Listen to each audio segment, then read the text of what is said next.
I had informed you guys, will speak about a brand specifically with various insight about that particular brand. So now let's discuss on that particular brand. So the first branch that we'll be discussing here is Electronics and Communication Engineering. What is this Electronics and Communication Engineering all about?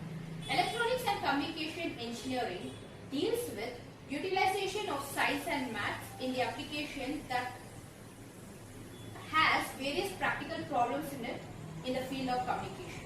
Okay? So if I want to put it in a shorter form, it's just that when we are doing certain communication like mobile communication, satellite communication or television, anything, any possible communication, how will you even use science and mathematics in it? In previous video, we had segregated GATE aspirants in two categories, right?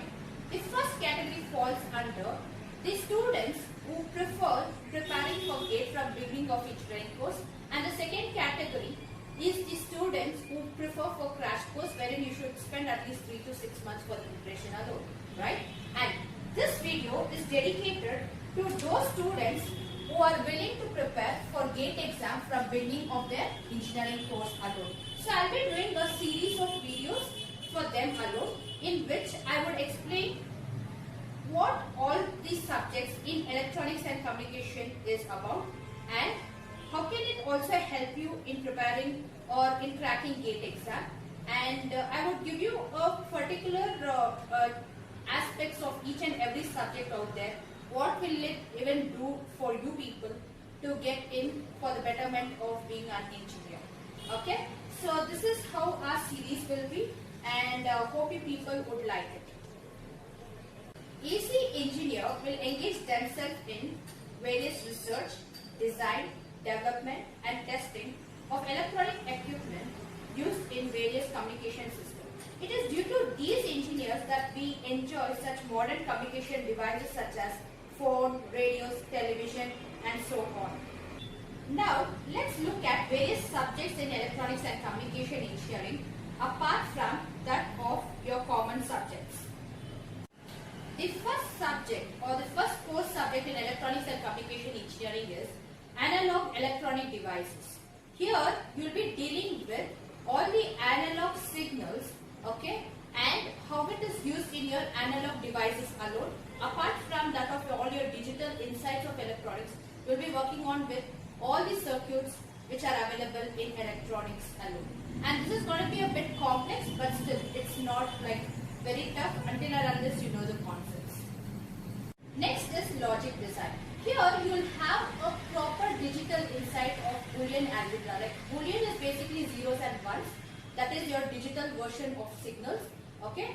How will be using all these Boolean expressions in various transformations, and what are the manipulation you can possibly do, and you will be working on with various gates which are available in digital systems. So it's basically an overview of digital system in a brief level.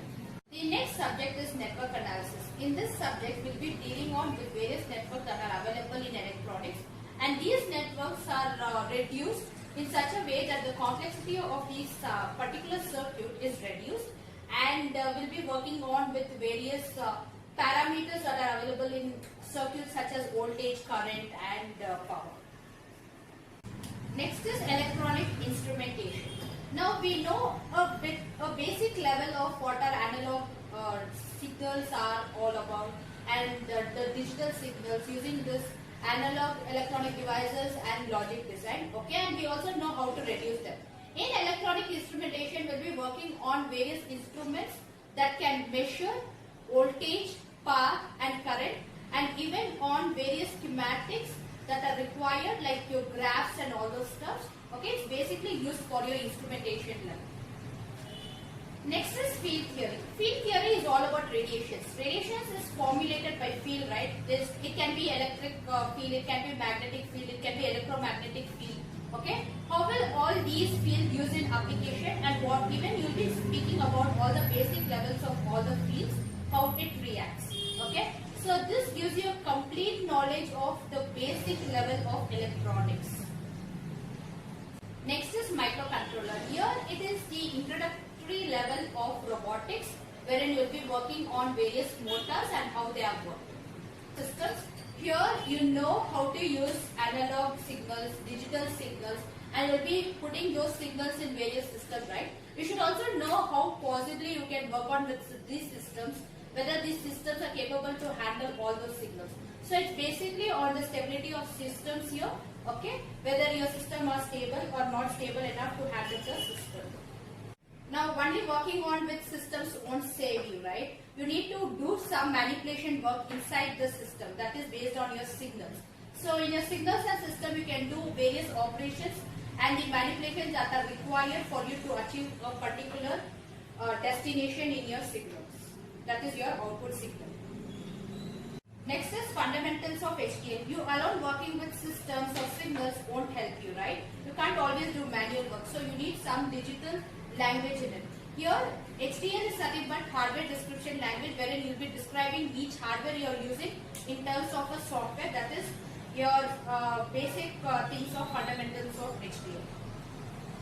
Next is linear ICs and application. Here you will be working on with various integrated circuits, okay, and all your transistors, BJTs, your MOSFETs and all your electronic devices of basic levels. How you will be working on with those in the terms of application of various ICs. So now let's discuss about digital signal processing. In digital signal processing, you will be working on with various signals, okay, which you happen to put it out in systems, okay. And how can you even process it? It's just not on manipulation, right? You should also process it. So here you're going to convert analog signal to digital signal, and then you're going to process it and get back to analog signal in the reconstruction state. Analog communication is nothing but an advanced level of analog electronic devices. Here you will be working on with those devices that you happen to learn in analog electronic devices in terms of communication. And when I speak about communication, it's on receiver and transmitter. How is it even working out over there in application level? Now when we happen to speak about the receiver and transmitter, the signal whatever we are producing there or transferring should also be secured, right?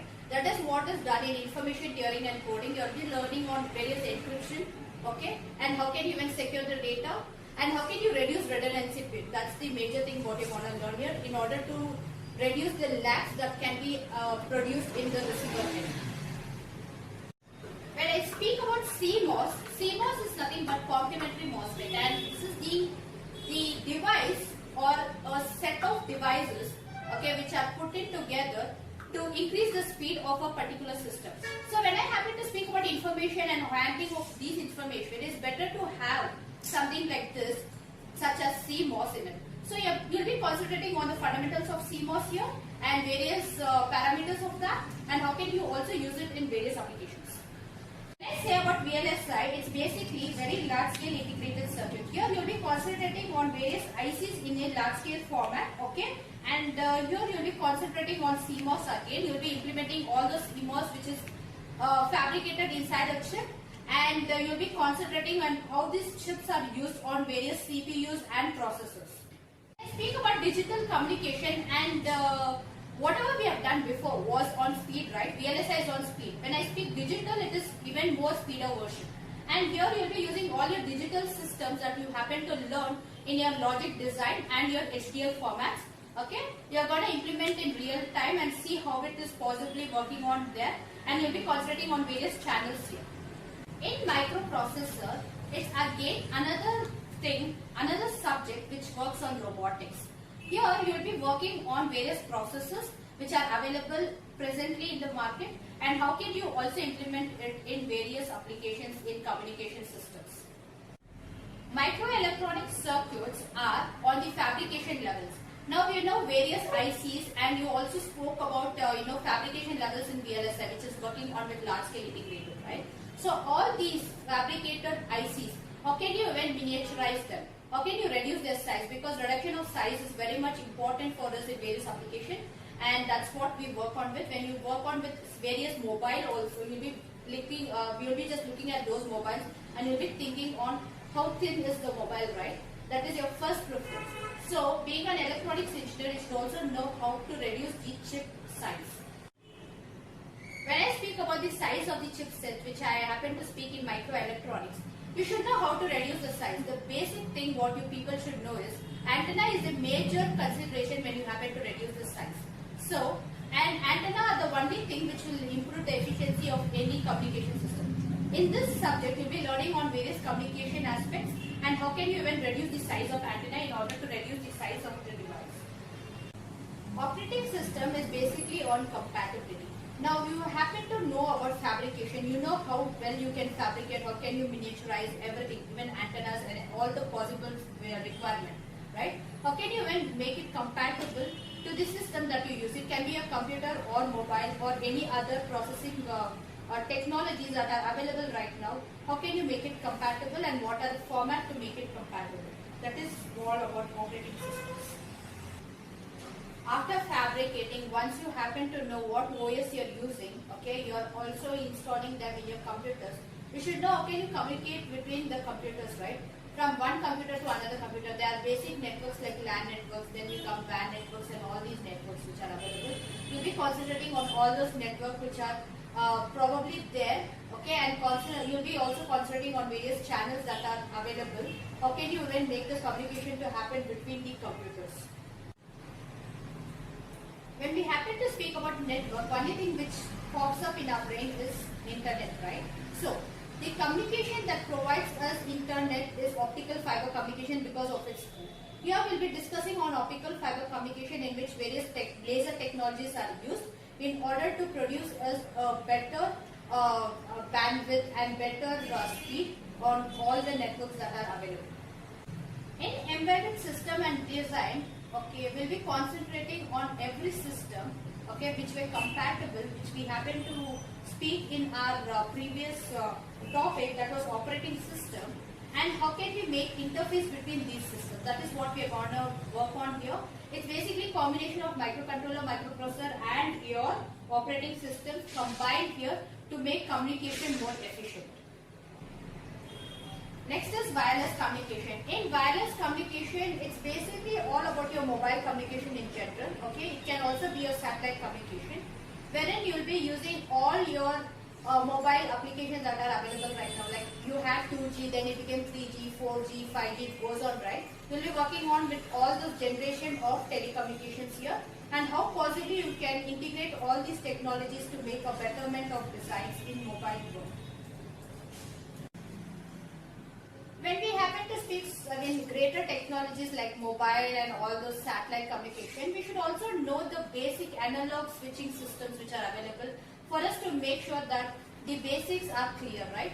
For that reason alone, we'll be working on with digital switching systems over here, and here you'll be concentrating on various switching systems that are available wherein you can communicate in easier way. Last but not least, engineering cannot be completed without mathematics, right? So, here in mathematics, you'll be working on with various techniques that are available, okay, for you people to do various processing that are required in previous subjects. Here, mathematics is segregated into 4 formats, that is mathematics 1, 2, 3 and 4, okay, wherein you will be you should basically as an electronics and communication engineer should concentrate on various transforms that are available and use them on your processing schematics, okay. And in this video, I have given a brief explanation on almost every subject available in electronics and communication branch. In further videos, I will be explaining about each subject in specific on what will you study in a particular subject, how will that particular subject help you to become an electronics and communication engineer, and in each video, we will be covering our 3 subjects. So, further 9 videos are dedicated to all electronics and communication engineers out there. And so thank you students for watching this video. Hope this helps with further insights. Let's meet up again. Thank you all.